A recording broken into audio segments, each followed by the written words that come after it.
মানব না কোনো বাধা, জীবনটা আমার আফসোস নেই আর, হোক না যা হবার।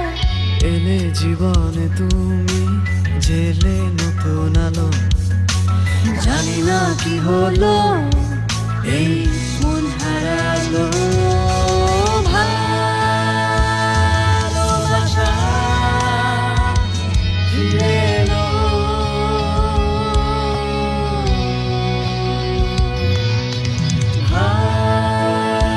ভালোবাসা ফিরে এলো।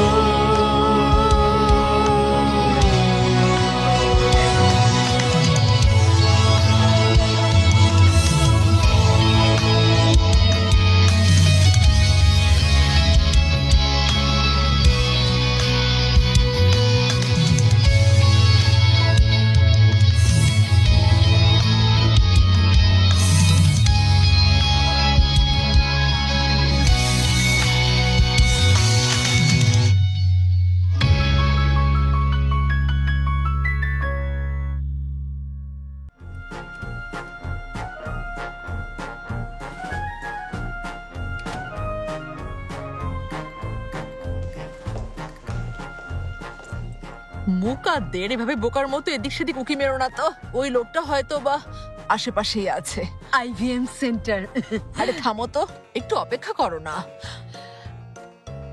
মুকাদ্দের দেখো, এটাই তো ওই লোকটার রুম, তাই না?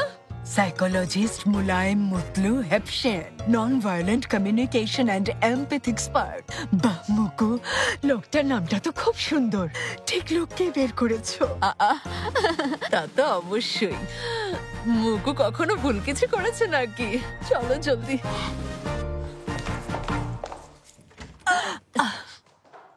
কেমন আছেন আপনারা? মুকাদ্দেস, আমি মনে হয় প্রেমে পড়েছি।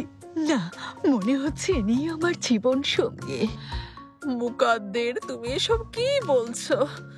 জীবন সঙ্গী মানে ওনাকে তুমি তোমার মরণের সঙ্গী বানানোর কথা পর্যন্ত ভেবো না। তওবা আস্তাগফিরুল্লাহ। আমরা আমাদের পরিবারের সমস্যা সমাধান করতে এসেছি, ভুলে যেও না। ঠিক আছে। আপনি মুলায়ম মুতলু, তাই না? ভালো তো। আচ্ছা, আমি মুকাদ্দেস শেখেরজিজাদে, আর ও হলো আমার বোন। আপনারা ভালো আছেন? আমি এখন বেশ ভালো আছি। আচ্ছা, আমি আপনাদের জন্য কি করতে পারি বলুন? ডাক্তার সাহেব, আমরা ফ্যামিলি ভায়োলেন্স নিয়ে কথা বলতে এসেছি। বাহ, কি দারুণ খবর। দারুণ মানে? মানে মানে আপনারা একদম ঠিক জায়গাতেই এসেছেন। আমি জানি যে আমরা একদম ঠিক জায়গাতে এসেছি। আমি একবার পাগল হয়ে গিয়েছিলাম, হসপিটালে ভর্তি হচ্ছিলাম। এখন ভালো হয়ে গেছি। ডক্টররা আমাকে আপনার কাছে রেফার করতে চেয়েছিলেন। ওনারা আপনার অনেক প্রশংসা করেছিলেন।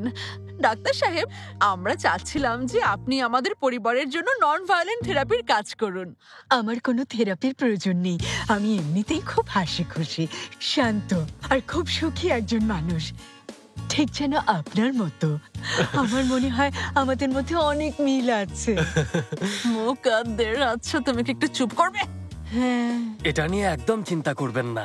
আপনাদের সাথে কাজ করতে পারলে আমিও খুশি হব। তাই এমন হাসি খুশি মানুষকে আমার সত্যি খুব ভালো লাগে। মকো, হ্যাঁ, বোকার মতো তাকিয়ে থেকো না। আমার কি যেন হয়েছে। এই অদ্ভুত লোকটার জন্য।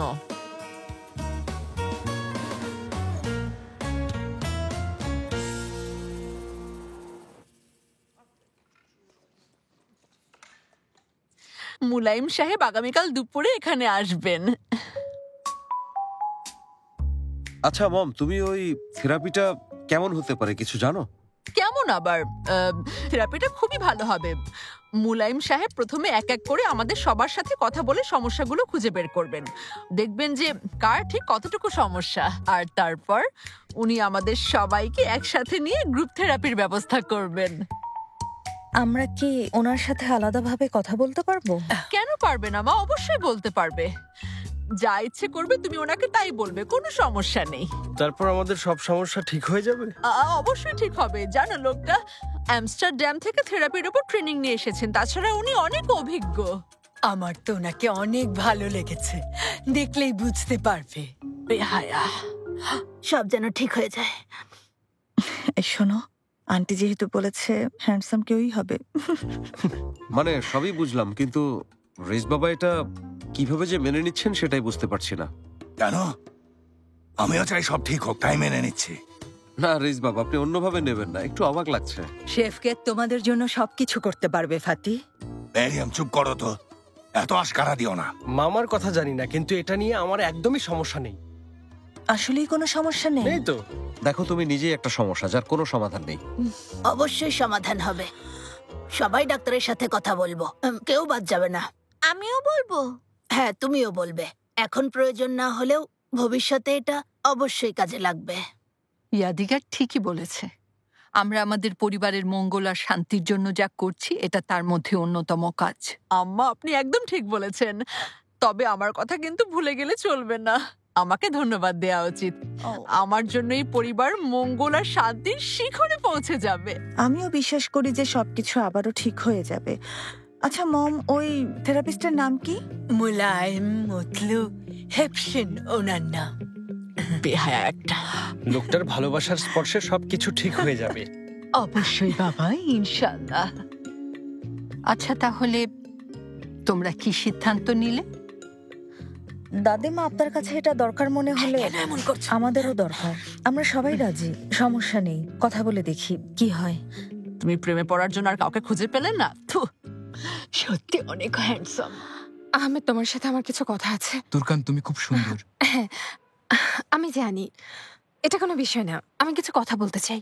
তোমাকে খুব ভালোবাসি তুরকান। হাই আল্লাহ, আমার কথাটা তো শুনবে। কথাটা খুবই জরুরি। আচ্ছা, অবশ্যই শুনবো, তবে তুমি আগে শোনো।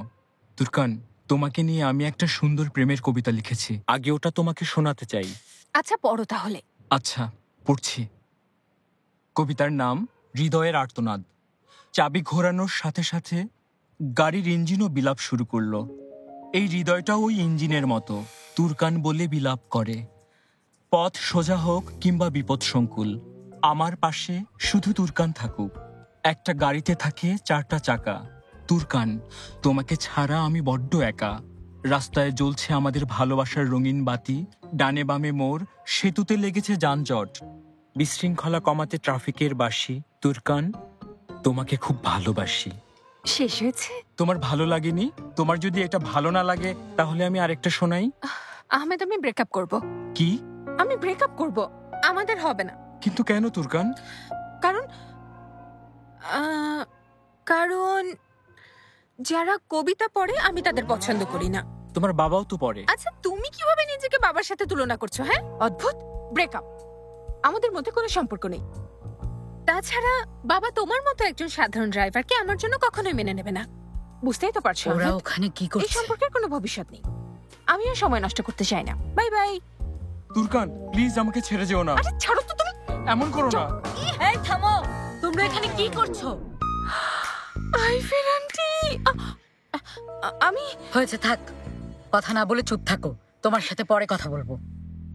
আমাকে সব খুলে বলো তো আহমেদ, কি করছিলে তোমরা? আমি আসলে ম্যাডাম। আচ্ছা, যাই হোক, তোমার সাথেও পরে কথা বলবো। আমাকে বলো তো, হায়দার এসব জানতে পারলে তোমার কি অবস্থা হতে পারে, এ ব্যাপারে তোমার কোনো ধারণা আছে? হ্যাঁ, আইফের আন্টি আমাকে যেতে দিচ্ছিল না, জোর করছিল। আমি কিছুই করিনি। ও আমাকে বলছে ও নাকি আমাকে ভালোবাসে। একটা ড্রাইভার কোথাকার। কিন্তু তুরকান। তুরকান মানে? ম্যাডাম বলে ডাকো, ম্যাডাম। একদম চুপ, থামো, হয়েছে। আচ্ছা শোনো, ভেতরে যাও, আমার জন্য অপেক্ষা করো। যাও জলদি।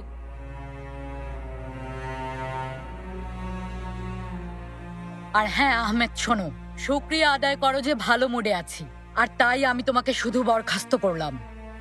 দেরি না করে এখনই বাড়ি থেকে বের হও। ম্যাডাম, এটা অন্যায়। এখনো কথা বলছো? শোনো বাবা, ওইদিকে রাস্তা মাপো। গাধা কোথাকার। এখনো যাওনি? হাঁটো।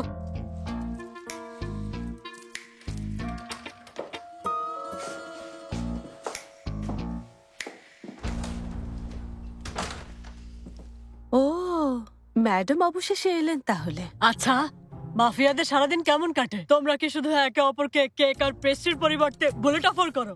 তুমি সারাদিন কোথায় ছিলে আইফের? কাজ ছিল, এমনিতেই মেজাজ অনেক খারাপ আছে, আরো খারাপ করে দিও না। তুমি যাও, দেরি না করে তোমার রুমে যাও। কিন্তু ডিনার করিনি তো। আজ থেকে তোমার খাওয়া বন্ধ, এটা হলো তোমার শাস্তি। ঘরে যাও, ঘর থেকে বের হতে দেখলে আমি তোমার পা দুটো ভেঙে একদম গুঁড়ো করে দেব।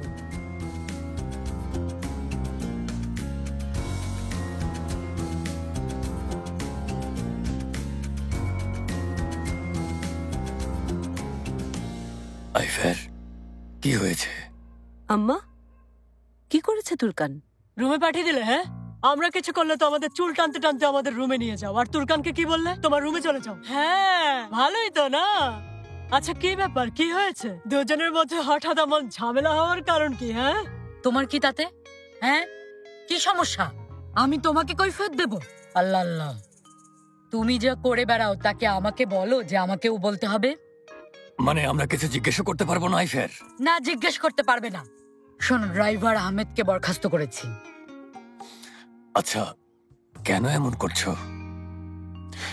ভেবেছিলাম একদিন এসব ছেড়ে দেব, কিন্তু তোমার এই বেপরোয়া আচরণ সত্যি খুব বিরক্ত লাগছে। আমাদেরও লাগছে। উফ, আম্মা বলো তো আমাকে, তুমি এসব কবে ছাড়বে? সেটাই, এভাবে মাফিয়াগিরি করে তোমার কি লাভ হচ্ছে আম্মা? হ্যাঁ, কি করছো? আগে তো তুমি এরকম ছিলে না, কি হয়েছে? আম্মা তুমি কি এই মাফিয়াগিরি ছেড়ে দেবে নাকি আমরা ছেড়ে যাব? আমি সত্যি খুব ভয় পাচ্ছি, ভয় হাত পা কাঁপছে। তুমি আমাকে হুমকি দিচ্ছ? আচ্ছা, তোমরা তোমাদের মাকে চেনো না? এসব বলে কোনো লাভ নেই। আমার যা ইচ্ছে করবে তাই করব, এটাই শেষ কথা। এসব কাজ তোমার জন্য না আইফের। হায়দার আঙ্কেল ঠিক বলেছেন। তাছাড়া আমি চাই না যে মানুষ বলুক আমার মা এখন একজন মাফিয়া হয়ে গেছে। হায়দার আঙ্কেল ঠিকই বলেছে, এসব তোমার সাথে একদমই মানায় না। কথা শেষ। আমিও দেখতে চাই এসব আমার সাথে যায় নাকি আসলে যায় না। ধুর, বিরক্ত লাগছে, ভালো লাগছে না। পুলিশ দীর্ঘদিন ধরে অনুসন্ধানের পর সেরকান এরগরকে আজ অবশেষে মাদক পাচারের সময় হাতে নাতে গ্রেফতার করেছে। গোপন সংবাদের ভিত্তিতে পুলিশ সেরকান এরগরের গুদামে অভিযান চালিয়ে তাকে তার লোকজন সহ আটক করে। এছাড়া সে সময় আলভারেজ ডোমিঙ্গোস নামক একজন আন্তর্জাতিক মাদক ব্যবসায়ীকেও আটক করা হয়। এ সময় ঘটনাস্থল থেকে প্রায় 18 কেজি মাদকদ্রব্য জব্দ করা হয়েছে। আল্লাহ আল্লাহ, পুলিশকে আবার কে জানালো? কারো তো সাহস।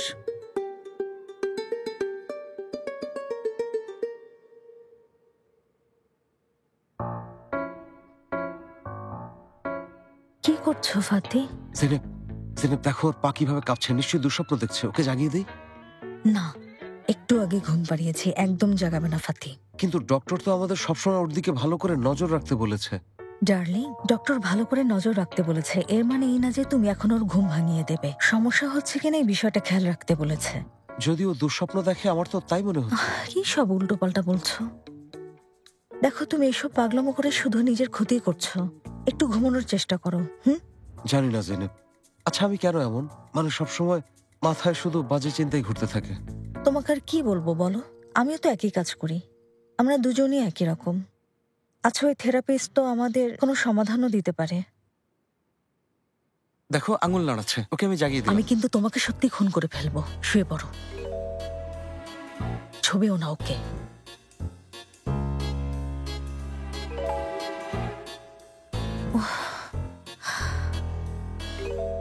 ওর বুক মানে শ্বাস নিচ্ছে।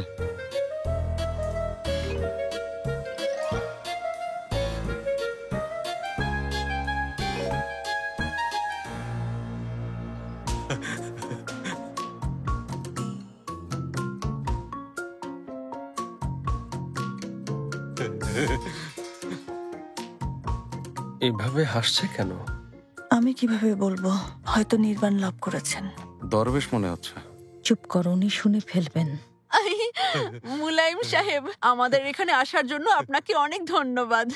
উনি আমাদের পরিবারের ভেতরে যে সমস্যাগুলো আছে ওগুলোর সমাধান করে দেবেন। আস্তাগফিরুল্লাহ ম্যাডাম, আমি কিছুই করব না। আপনারা নিজেদের সমস্যাগুলো নিজেরাই সমাধান করবেন। এমন বিনয়ী মানুষ আমি কখনোই দেখিনি। মুলায়ম সাহেব, আপনি আসলে কি করতে চাচ্ছেন বলুন আমাদের। আগেই বলেছি, আমার কোনো ম্যাজিক জানা নেই। আমি সবার ভেতরটা দেখব। সমাধান ওখানেই আছে, আপনারা শুধু ওটা প্রকাশ করে দেবেন। হ্যাঁ ঠিক, আমরা অবশ্যই আপনার কাছে সবকিছু প্রকাশ করব। সমাধান আমাদের ভেতরে। ইনশাল্লাহ সব ঠিক হয়ে যাবে। উনি আমাদের ভেতরে দেখবেন মানে? ডার্লিং চুপ করো, বিরক্ত লাগছে। আচ্ছা, কাকে দিয়ে শুরু করব?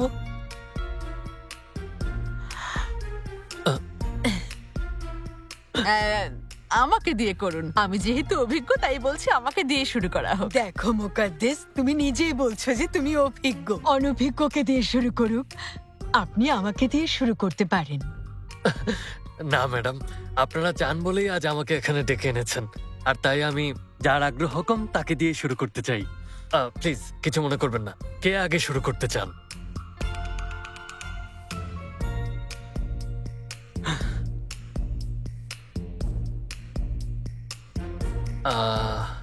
তাহলে কেউই আগ্রহী না, কেউ শুরু করতে চায় না। তাহলে এখন কাকে দিয়ে শুরু করা যায় আমি ঠিক করব। উনি এসব কি বলছেন?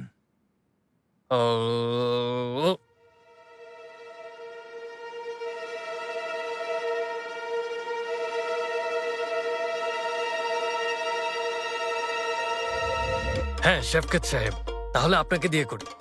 আমাকে দিয়ে? হ্যাঁ হ্যাঁ। হায় আল্লাহ। কোথাও গিয়ে শান্ত হয়ে বসুন, বসে আরাম করুন। আমি একটু ফ্রেশ হয়ে আসি, নেগেটিভ এনার্জিগুলো দূর করেই আসবো।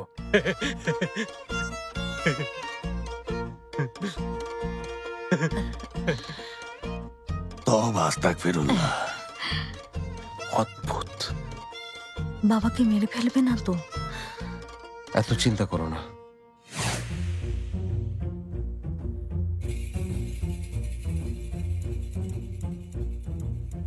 আপনি কি সারাদিন এভাবেই শুধু হাসবেন?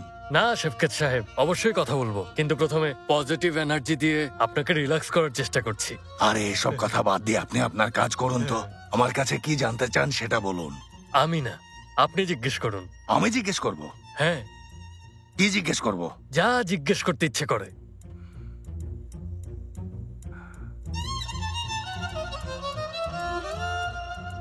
আপনার বাড়ি কোথায়? যাই হোক শেফকেত সাহেব, কথা বলার বিষয়টা আগে ঠিক করে নেই। আমরা বরং আপনার নাতির কিডন্যাপের বিষয় নিয়ে এখন কথা শুরু করি, তাহলে সমস্যা সমাধানে আমাদের সুবিধা হবে। হ্যাঁ আচ্ছা বলুন। আচ্ছা, ঘটনা ঘটার পরে আপনার ঠিক কেমন লাগছিল? অনেক রাগ। এছাড়া? ঘৃণা। বুঝেছি। এছাড়া? ক্ষোভ। বুঝেছি শেফকেত সাহেব, আমাকে আপনার তীব্র আবেগের কথা বলুন। আসলে ওই ঘটনা ঘটার পর আপনার ভেতরে ঠিক কি চলছিল? সেসবই তো বললাম, আর কি বলবো? দেখুন শেফকেত সাহেব, আবার বলছি, এমন একটা ঘটনা ঘটার পর মনের ভেতরে যে গভীর অনুভূতি, মানে এমন কোন অনুভূতি যা এখনো কমছে না, ওটা আমাকে একটু বলুন। গভীরে? ওকে অনেক গভীরে পাঠাতে ইচ্ছে করছে, এই তো। বুঝতে পারিনি। আমিও লোকটাকে নিজের হাতে খুন করতে চাই। ওর আর বেঁচে থাকার কোনো অধিকার নেই। ও আমার নাতিকে কেড়ে নিয়েছিল। কত বড় সাহস ওর! এটা কি কোনো অহিংস কাজ? অবশ্যই না, খুবই জঘন্য কাজ। ওর সাথে অহিংস আচরণ কিভাবে করব? হ্যাঁ, তওবা তওবা আস্তাগফিরুল্লাহ। জানার পর আমি খুব ভয় পেয়েছিলাম, হারানোর ভয়ে। প্রথমেই হারানোর কথা কেন ভাবলেন? আমি অনেকদিন আমার স্বামী আর মেয়ের থেকে দূরে ছিলাম। সত্যি বলতে দূরে থাকতে বাধ্য হয়েছিলাম। জেনেপের যে কি হবে তাই ভেবে ভয় পাচ্ছিলাম। বুঝেছি মিডিয়াম ম্যাডাম। আচ্ছা, আপনি আমাকে একটা কথা বলুন তো, পরিবারের এত সমস্যার জন্য কাউকে কি দায়ী বলে মনে করেন? করি।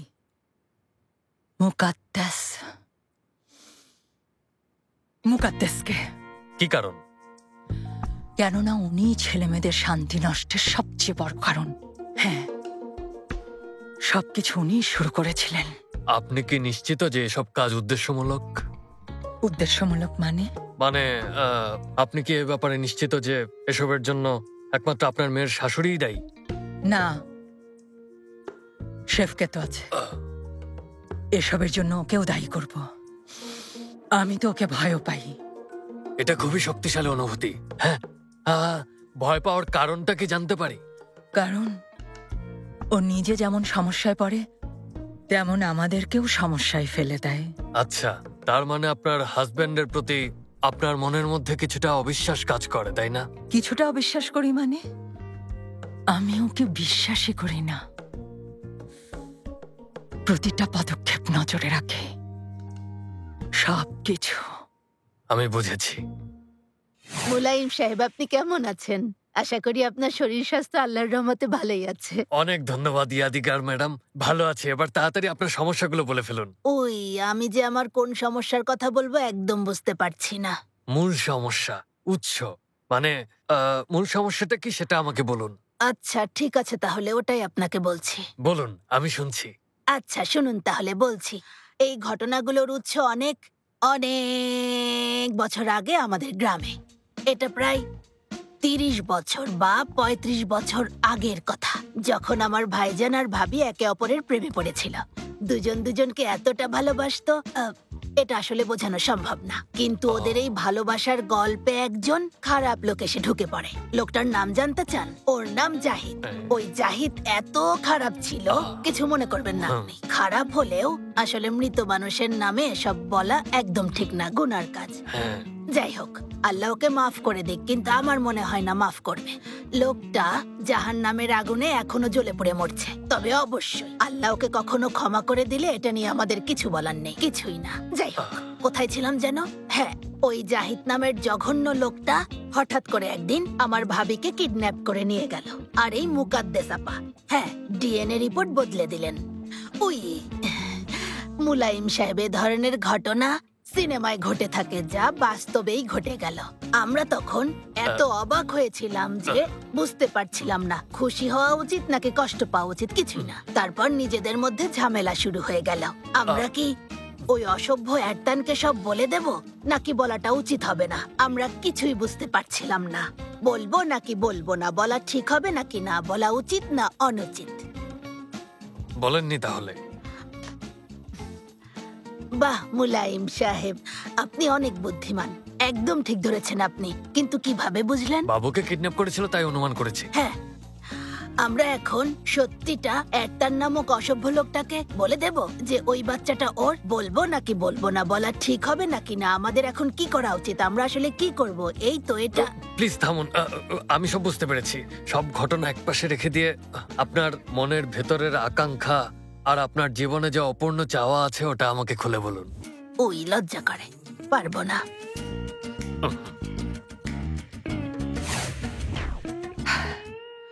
আমি এখন শুধু পরিবার, সন্তান, নাতি নাতনি সবাইকে নিয়ে একসাথে থাকতে চাই। আমি সব বুঝতে পেরেছি।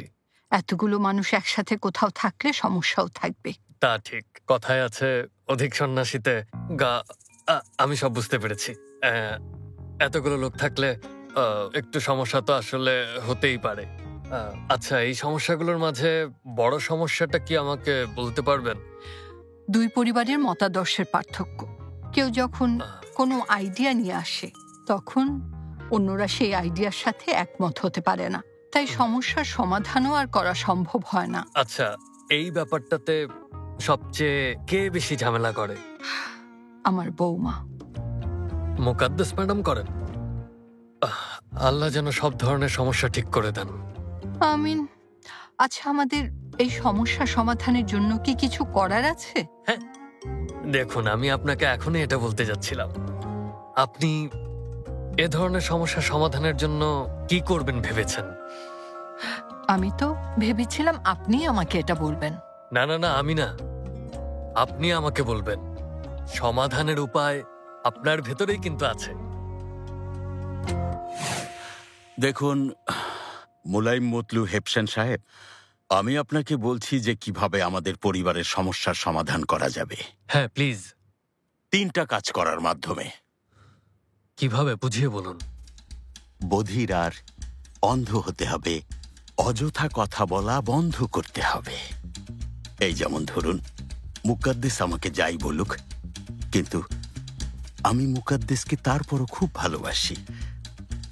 আর তাই ওর কণ্ঠস্বর বাঁশির মধুর সুর অথবা শুকনো পাতার মর্মর ধ্বনির মতো কানে বাজে, যেন আমি বোটে করে এক বিশাল সাগরে যাত্রা করেছি। বোট দিগন্তের পানে ছুটে চলছে, আর চলার পথে সাদা গাংচিলের ডানার ছাপটা আমার চুল ছুঁয়ে যাচ্ছে, আর এদিকে সূর্য সোনালি রোদ্দুর দিয়ে আমাকে আদর করছে। মানে ওনাকে এড়িয়ে যাওয়ার কথা বলছেন? আমি ভুল বললাম না তো? না, আপনি একদম ঠিক বলেছেন, তবে ওরা কেউ বোঝে না। কারা বোঝে না? এই যে আমার পরিবারের সবাই। আমি ওদের অনেকবার বলেছি যে তোমরা সবাই এই 3টা কাজ করে দেখো, সবাই যেন একটু ইতিবাচক ভাবে সব চিন্তা করে। শোনে না, আমি তো আর থেরাপিস্ট না। কি যে বলেন! কিন্তু আপনি একজন থেরাপিস্ট। প্লিজ সবাইকে বুঝিয়ে বলুন, 3টা কাজ করার কথা বলুন, দেখুন সব কিভাবে ঠিক হয়ে যায়। আমি সব বুঝেছি। অনেক ধন্যবাদ। ডাক্তার সাহেব, সত্যি বলতে আমি এখানে শুধু ফর্মালিটির জন্য এসেছি, কারণ আমার কোনো সমস্যা নেই। মানে এই বাড়িতে যারা আছে কারোর সাথে আমার কোনো ধরনের সমস্যা নেই। আচ্ছা, তাই? মানে আপনি যদি 3 মাস আগে আসতেন তখন অনেক সমস্যা ছিল, কিন্তু আমি নিজেই সেগুলো ঠিক করে নিয়েছি। এখন আমার কোনো সমস্যা নেই, তবে আমাকে একটু চিকিৎসাও নিতে হয়েছে। সুস্থ হয়ে উঠুন। আমার কোনো সমস্যা নেই, আমি সুস্থ আছি। এই বাড়ির সবার সাথে আমার এত ভালো সম্পর্ক, আপনাকে কি বলবো। জানেন, আমার যদি পাখির মতো ডানা থাকতো তবে আমি ঘরে না বসে থেকে খোলা আকাশে উড়ে বেড়াতাম। ভাবতে পারেন, এখন আমি আম্মাকে অনেক ভালোবাসি, হাজবেন্ডকেও খুব ভালোবাসি, এমনকি আমি আমার বোকা বোনকেও সত্যিই খুব ভালোবাসি, আমার বৌমাকেও খুব ভালোবাসি। কারোর সাথে কোনো সমস্যা নেই, নেই নেই নেই। খুব ভালো মুকাদ্দাস ম্যাডাম, বলছিলাম অবশ্যই আমি খুব ভালো আছি। আমার সাথে সময় নষ্ট না করে আপনি বরং অন্যদের সাথে কথা বলুন। সত্যি বলতে কি, ওরা সবাই খুব অসুস্থ হয়ে পড়েছে। আমার সবকিছু আল্লাহর রহমতে খুব ভালো আছে, মাশাআল্লাহ, নজর যেন না লাগে। আপনি আপনার সম্পর্কে কিছু বলুন না মুলায়েম সাহেব। কে? আমি? হ্যাঁ, আপনি। ভালো লাগা, মন্দ লাগা সব বলুন। আপনি কি পছন্দ করেন, কি অপছন্দ করেন, আমাকে সব বলুন না। তারপর না হয় আমার ভেতরটা দেখবেন। আপনি খুব মজার মানুষ মুকাদ্দের ম্যাডাম। আমি আজ এখানে আপনার পারিবারিক সমস্যাগুলো নিয়ে কথা বলতে এসেছি। এটাও পারিবারিক সমস্যা? ঠিক বুঝতে পারিনি। হয়তো আপনিও অন্য সবার মতো এই পরিবারের অংশ হতে পারেন, কে জানে। ইনশাআল্লাহ।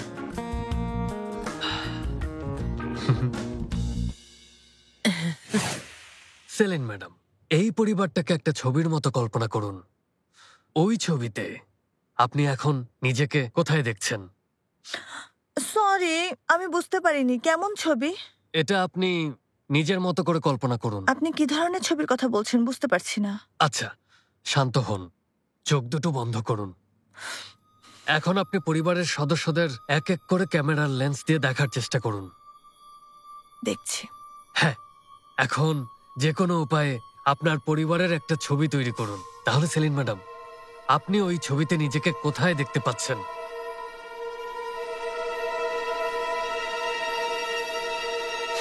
আমি দেখতে পাচ্ছি না। ঠিক বুঝলাম না। আমি নিজেকে দেখতে পাচ্ছি না, আমার কোনো অস্তিত্বই নেই। আপনি ঠিক বলছেন। হ্যাঁ, আমি পেয়েছি। কি পেয়েছেন আমাকে বলুন, আমিও জানতে চাই, বলুন আমাকে। মুলায়েম সাহেব, আমি অভিশপ্ত। কি বলেন সেলিন ম্যাডাম? এভাবে ভয় দেখাবেন না। না, ওরকম কিছু না। আচ্ছা, কথা শুনুন। আমি এই পরিবারের এই গল্পের মাঝে শুধুমাত্র পার্শ্ব চরিত্র। মানে আমি এই পরিবারে সবসময় অন্যের সমস্যার সমাধান করে গেছি। সত্যি আমি অস্তিত্বহীন। বুঝতে পেরেছি সেলিন ম্যাডাম, আপনি দেখাতে চান, বোঝাতে চান, আর সবকিছুর স্বীকৃতি চান। আমি ঠিক বলেছি? জানি না, আসলেই।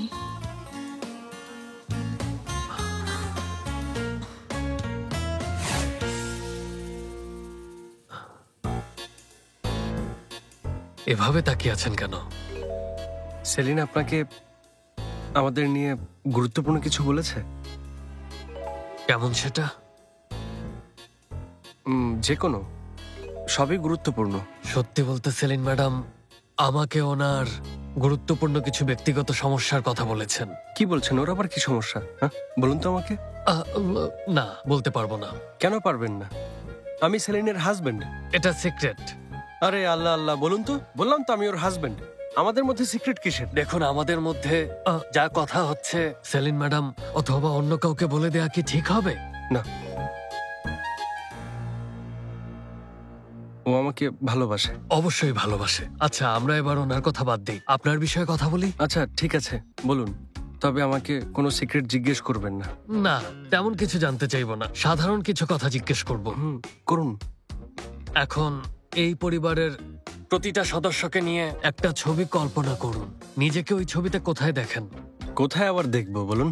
পার্শ্ব চরিত্র হিসেবে নিজেকে এক কোণাতেই দেখতে পাই, যে কোনো সময় মুছেও যেতে পারি। আপনি কেন নিজেকে ছবির এক কোণায় দেখতে পান? কারণ আর কি হবে, অবশ্যই সেটা দুলাভাইয়ের জন্য। এটা যদি ছবি হয়, ওখানে আমি, আর যে কোনো সময় ওখান থেকে বেরিয়ে যেতে পারি। আবার দেখাও যাচ্ছে সামান্য একটু। ফাতি সাহেব, যে কোনো মূল্যেই হোক, এই লোকটা আমাকে ছবি থেকে বের করে দেওয়ার একটা চেষ্টা করে যাচ্ছে। আপনি ফাতি সাহেবের কাছ থেকে বিশাল একটা প্রেশার অনুভব করছেন? হ্যাঁ, করছি।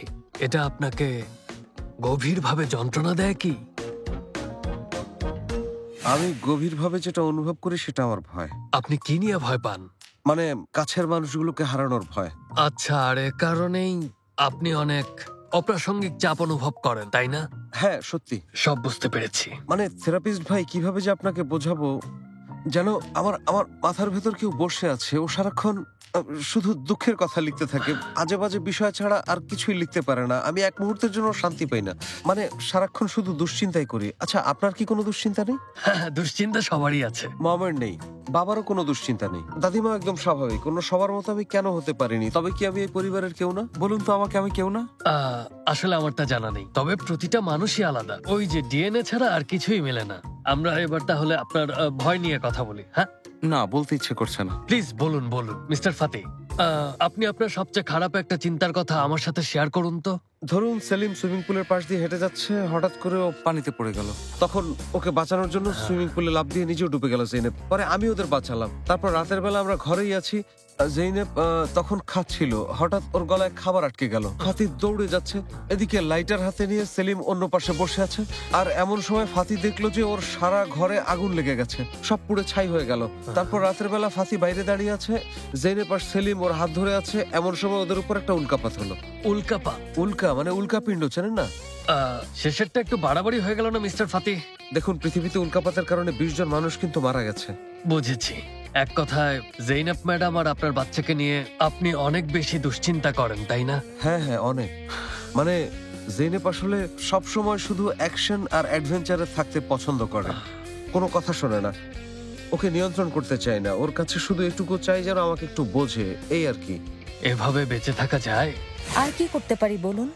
বিশ্বাস করুন মুলায়ম সাহেব, এসব নিয়ে এত বিরক্ত যে জীবনটাই আর ভালো লাগছে না। আচ্ছা, তাহলে জেইনাব ম্যাডাম মিস্টার ফাতি আপনাকে বিরক্ত করার জন্য সব করে বলে মনে করেন?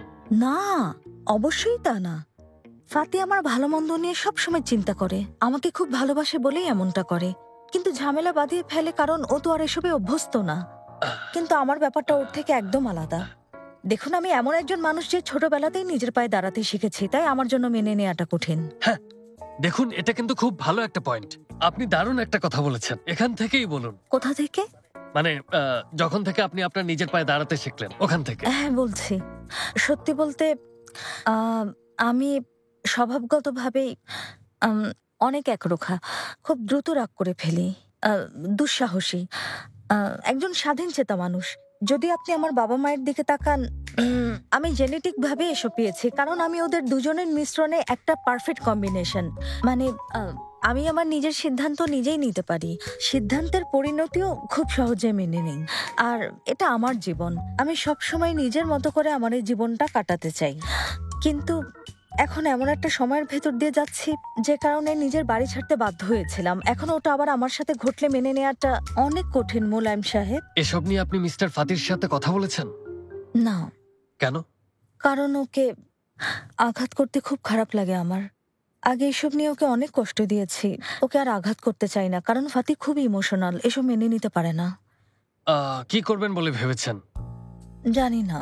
মানে আপনি আপনার সমস্যাগুলো শেয়ার না করে নিজের ভেতরে চেপে রাখবেন, কারণ আপনি কাউকে কষ্ট দিতে চান না। আপনি এটা বিশ্বাসও করেন যে উনি এসব শুনলে কষ্ট পাবেন। হ্যাঁ, এটা বিশ্বাস করি আমি। অনেকে এই ভুলটা করে থাকে। আচ্ছা, তাহলে এখন আমার কি করা উচিত?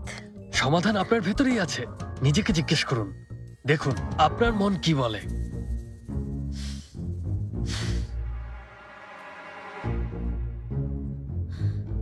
জৈনেব, আমাকে বলে দাও কি করা উচিত? কি বললো? আমি কিছুই শুনতে পাচ্ছি না। মনে হয় আপনার একটু জিজ্ঞেস করা উচিত। না, আমি পারবো না। আপনি নিজেকে আরো ভালো করে জিজ্ঞেস করুন। আচ্ছা, কিছু মনে করবেন না। আমি আর সহ্য করতে পারছি না, আমাকে এখনই ওয়াশরুমে যেতে হবে।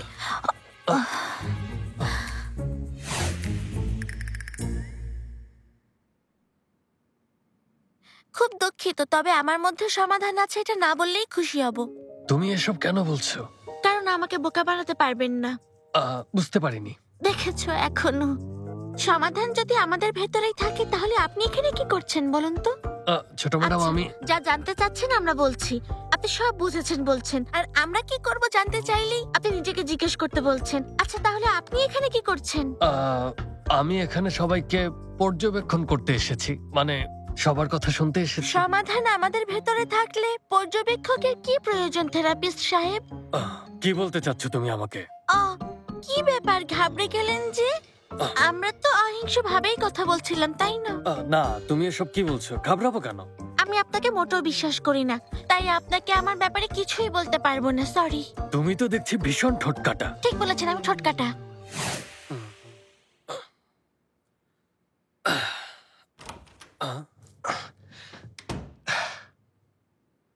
স্যার, অনেক ধন্যবাদ। বসুন। ভেবেছিলাম যে শেষ হয়ে গেছে, স্যার, কিন্তু আমার পরেই শেষ হয়ে যাবে। কথায় আছে, কাজী ছাড়া কোনো বিয়ে অসম্ভব। বুঝেছি। আপনার নাম কি? স্যার, মুস্তাফা। মায়ের নাম নেভিন, বাবার নাম সালি। ওনাদের দুজনের ভালোবাসার একমাত্র ফসল হলাম আমি। আমাসিয়া থেকে ইস্তাম্বুলে এসেছি। সেনাবাহিনীতে একজন সাহসী অফিসার হিসেবে সিভাসে ছিলাম। আর এখন আমার জীবনের উদ্দেশ্য, লক্ষ্য, আদর্শ, আমার খেয়ে পড়ে বেঁচে থাকার একমাত্র অবলম্বন ফাতিহ শেখের জিজাদের বডিগার্ড হিসেবে কাজ করা। মানে আপনি চাইলে আমাকে সত্যিকারের নায়ক বলেও ডাকতে পারেন। নায়করা নিজের হাত যদি নোংরা না করে, তাহলে নায়ক হতে পারে না। আমারও অনেকবার এটা করতে হয়েছে।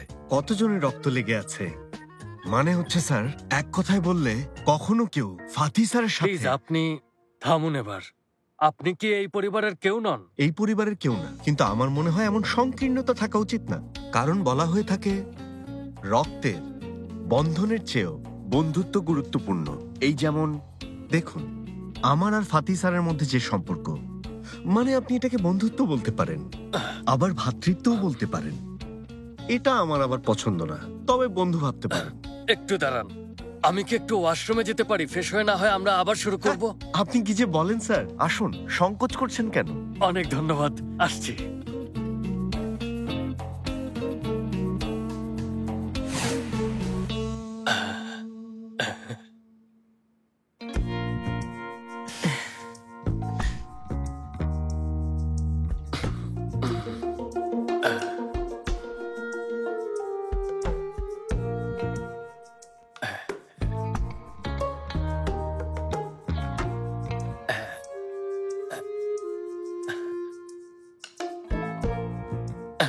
প্লিজ, আপনি এমন করবেন না মুকাদ্দেস ম্যাডাম।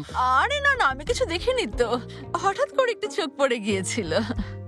মুলায়ম সাহেবকে বিরক্ত করো না। চুপ করো তো, বেহায়া একটা। আচ্ছা মুলায়ম সাহেব, সব ঠিক হয়ে যাবে তো? আপাতত চিন্তার কিছু নেই। আজ আমাদের জন্য লম্বা আর ক্লান্তিকর একটা দিন ছিল। সবার মনের কথাগুলো, অপূর্ণ চাওয়া পাওয়া আমার কাছে আপনারা শেয়ার করেছেন।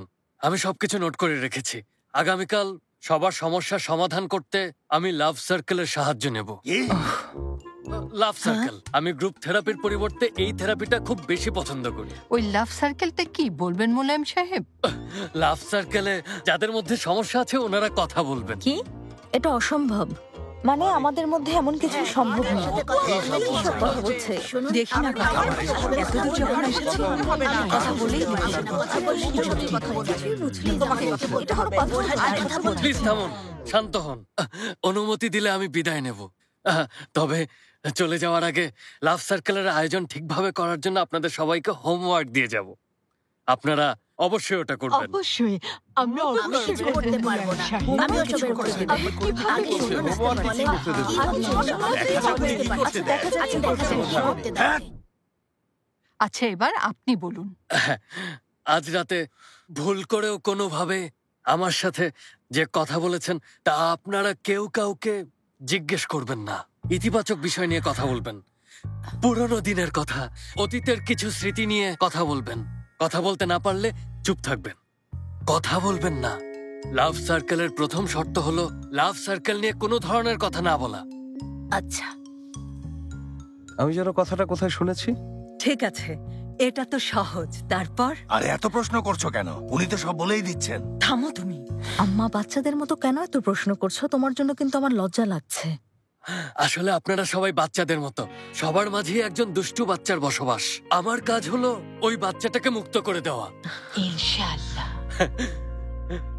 আজ রাতে ওই বাচ্চাটাকে মুক্ত করে দেওয়ার জন্য সবার প্রতি অনুরোধ থাকবে। মুকু পারবে। কিভাবে করব জিজ্ঞেস করো। তো এটা কিভাবে করব? এখনই বলে দিচ্ছি।